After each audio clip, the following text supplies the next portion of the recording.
छोटे से गांव में रामू नाम का एक गरीब किसान रहता था। उसके पास मेहनत के अलावा कुछ भी नहीं था। हर सुबह वह उम्मीद लेकर खेतों में जाता और हर शाम थकान और निराशा के साथ घर लौट आता। तेज धूप, सूखी जमीन और खाली हाथ, गरीबी उसका पीछा छोड़ने का नाम नहीं लेती थी। रामू अक्सर सोचता, क्या उसकी ज़िंदगी कभी बदलेगी भी या नहीं।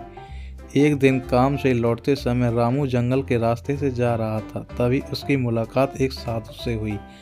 साधु बाबा की आंखों में अजीब सी चमक थी। उन्होंने रामू को एक छोटी सी थैली दी और कहा, यह थैली ले लो, याद रखना लालच मत करना। रामू ने थैली ली और घर आ गया। जैसे ही उसने थैली खोली, उसमें से चमकते हुए सोने के सिक्के निकलने लगे। रामू की आंखों में खुशी और हैरानी भर गई। उसे लगा अब उसकी सारी परेशानियां खत्म हो गई। शुरुआत में रामू ने जरूरत भर ही सोना निकाला, लेकिन धीरे धीरे उसके मन में लालच पनपने लगा। वह दिन रात थैली से सोने के सिक्के निकालने लगा।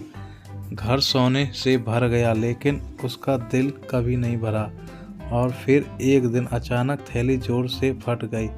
रामू की आंखों के सामने सारा सोना मिट्टी में बदल गया।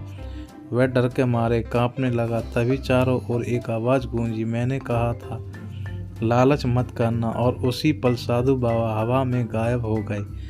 रामू जमीन पर बैठकर रोने लगा। अब उसके पास ना सोना था, ना थैली और ना कोई सहारा।